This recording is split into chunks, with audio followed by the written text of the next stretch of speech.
Jermaine Sanwo-Olu, it's a pleasure having you in the Channel's Business Global studio. The pleasure's all mine. Of course, we have engaged before, but you haven't been into the Channel's London studio. You are a familiar face to our viewers, of course, because you have been working with His Excellency, the Governor of Lagos State, as the Senior Special Assistant on Diaspora and Foreign Relations. Can you talk to me about this role and how it's evolved since you were first appointed over 4 years ago? They took you away from London. Yes, they did, being in the beautiful city of London and also interacting with the diaspora population for a couple of years, working as the Publicity Secretary of Central Association of Nigerians in UK, CANUC, and also on the Executive Committee and a board member of NIDO, Nigerian In Diaspora Europe.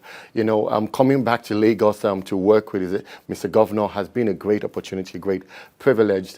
And the role, as you can see, is diaspora and foreign relations. So that's dealing with the diaspora, Nigerian diaspora, ensuring that they are able to integrate, they are able to provide them with information, and also support them when they want to come and invest. So those are the 3 I's that I focus on. And it's not just the Nigerian diaspora, but it's also the historic diaspora, like the African Americans, the Brazilians, those in South, North American, those who have been dispersed all over the world and who have the affinity to the city of excellence, the center of excellence, and the city of aquatic splendor, Lagos, and also Nigeria. So we're trying to ensure that they integrate, they get information, and they can invest. And the second part has to do with the foreign relations, which has to do with consular activities.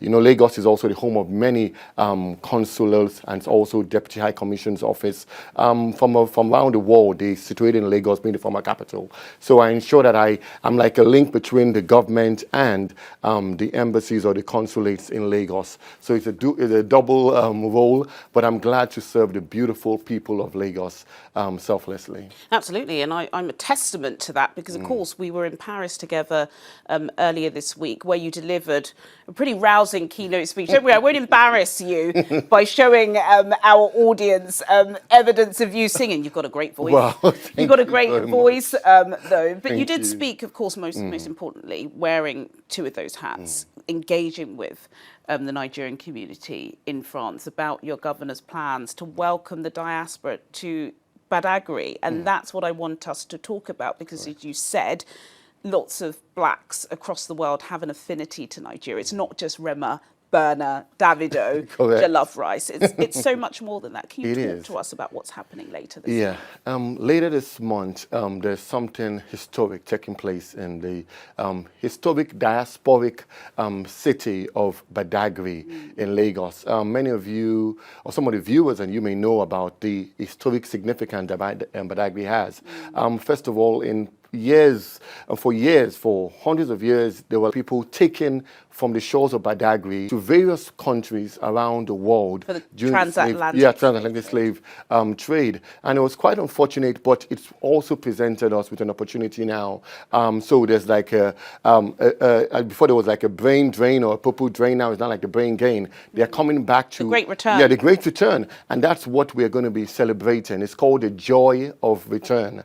In collaboration with ADOR and also, which is the African Door of Return Experience, and NIDCOM, Nigerian In Diaspora Commission in Abuja. So we're going to be collaborating, the Lagos State being the lead supporter and sponsor of that event, because we want people who were taken as slaves, who were not slaves, who were dignified human beings, who had their businesses, who had their families, but taken as slaves, and we now want to welcome them back and say, you know what, you're coming back as chiefs, as kings, as queens, as people of renown, and we want to celebrate them. That was from the 18th to the 22nd of October this month. We're going to be welcoming back. It's going to be a fantastic celebration. They're going to have a naming ceremony. The whole of Badagry is going to come out and celebrate with them. Something like this has been done before, and it's very, very euphoric. It's very, very emotional. They cry. They feel that connection because, and once you know where you're from, it can help you know who you are and what you're meant to do in life. And when they can now retrace their roots.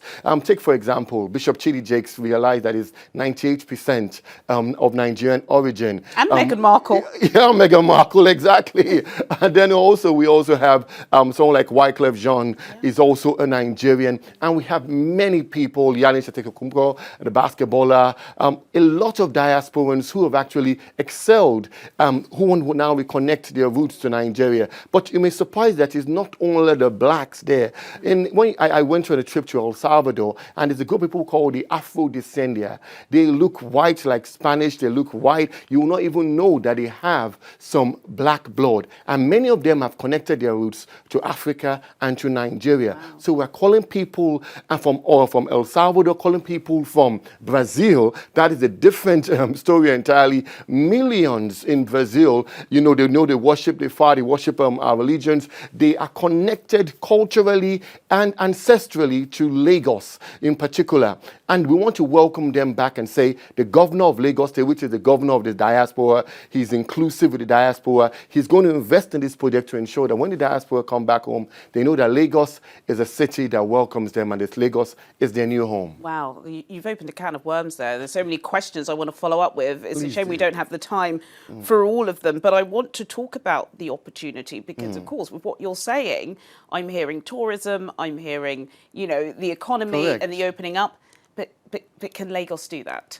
That's one thing. But then also I want to talk about identity, which you've just touched upon, and the diaspora, because on the one hand, Jermaine, we know the diaspora is valuable. You've just mentioned some of those names. I added Meghan Markle in there, who, by the way, her and Prince Harry have just donated lots of funds to young girls in Nigeria.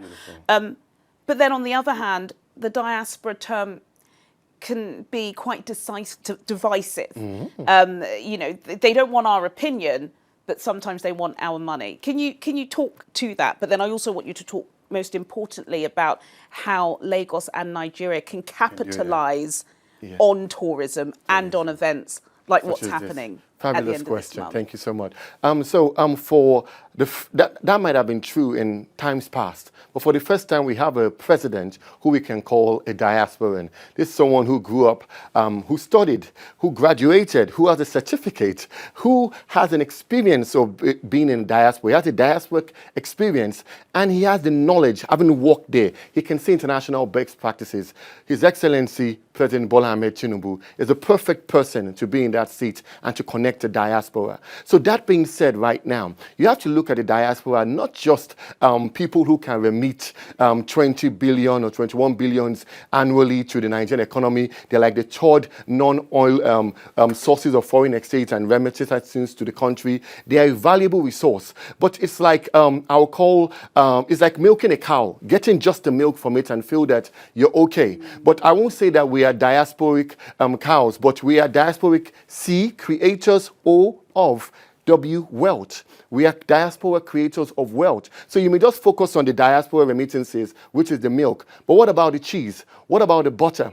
What about the beef? What about the ability to replicate itself and to also add value through the skin? There's so much that, so to say, a cow can produce. And that's why there's so much the diaspora as creators of wealth can add, not just when it comes to remittances. So we have to start looking at that. You touched upon one of the points, which is tourism, which we are tapping into. Do you know that Ghana actually got $1.9 billion during the 2008, 2008 and 19. Huge success. A huge success, 2018, 2019, the year of return. They were able to capitalize on that opportunity. Are we going to do it, Jermaine? We are going to do it because we have a governor who has learned from the president, who is ready to engage the diaspora. Is the setup there? Is the security the there? Setup is as you know, Lagos is one of the most safest places in, I would dare say, sub-Saharan Africa. In Nigeria, most importantly, we have a Lagos Security Trust Fund that is driven by the private sector and also the government to ensure that security of lives and properties is paramount to the job of the chief executive. We hope so. We hope so. It's going to be because great. we all want Nigeria to succeed. We all do. We're running out of time, Jermaine, and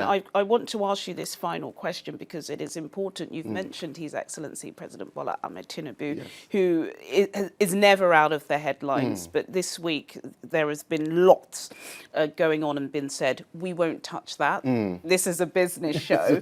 But there are concerns on social media, not just in the diaspora, but also back home, that brand Nigeria is somehow dying or is an embarrassment across the world.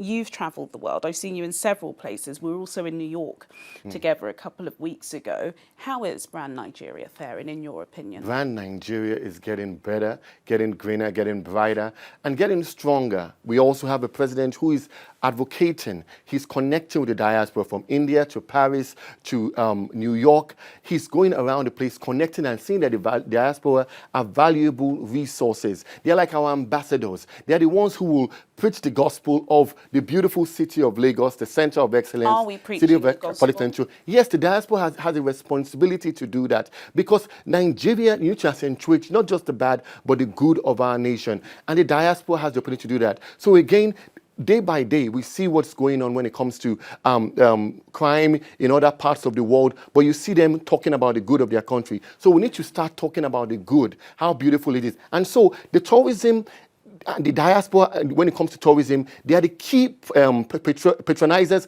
and also advertisers of what Nigeria is going to be. Lagos is opening its door to say, come and experience the door of no return, the attenuation well, come October 18th to 22nd to be part of this engagement. When you see it, you go out there and tell the whole world that come and see Lagos, come and see Nigeria. The Minister of Tourism, luckily she's connected to Lagos too. This is a time for Lagos to harness all those resources, those who share affinity to them, and tell them that tourism has just begun. Before, we have been doing entertainment, culture, and arts, but the lowest hanging fruit when it comes to tourism for Nigeria to really kick off is diaspora. If you go to Ghana today, they will tell you that apart from African Americans, the second largest inflows of tourists to Ghana is Nigerians, our Nigerians. Wow. So why not those Nigerians come to Badagry? The governor of the Blue Line, the governor of the Red Line, the governor of the Ekpe Film City, and the governor now of the Badagry Seaport is going to be creating a new ecosystem of diaspora tourism. And Governor Babajide Sanwo-Olu, learning from President Bola Ahmed Tinubu, is primed to make diaspora engagement globally for Lagos to succeed. Well, Jermaine, you're definitely on top of your brief, and you are a great ambassador, clearly, not just for Lagos State, but of course, Nigeria as a whole, and personally for the community in the UK who you left sadly, but it's nice to see that you do come back and you engage with us. We're keeping our fingers crossed, because of course, if this is a success, then it's a success for all of us. Jermaine Sanwo-Olu, Senior Special Assistant on Diaspora and Foreign Relations to the Lagos State Governor. Thank you so much for your time today. Thank you much more. Witness the joy of return to the motherland. The fourth Door of Return Experience, Badagry, Lagos, October 19th to the 21st. Special guest of honor, Dr. Julius Marcus Garvey Jr. Enjoy boat regatta, parades, unique cultural performances, and the grand finale, the walk through the door. Chief host, Governor Babajide Sanwo-Olu. A unique experience of historical and cultural reconnection to the motherland. Powered by the Lagos State Government, the Nigerians In Diaspora Commission, African Renaissance Foundation, the African Door of Return Experience. For further details, contact the following numbers or email admin@nidcom.gov.ng or info@lagosdiaspora.ng. Come, witness the joy of return.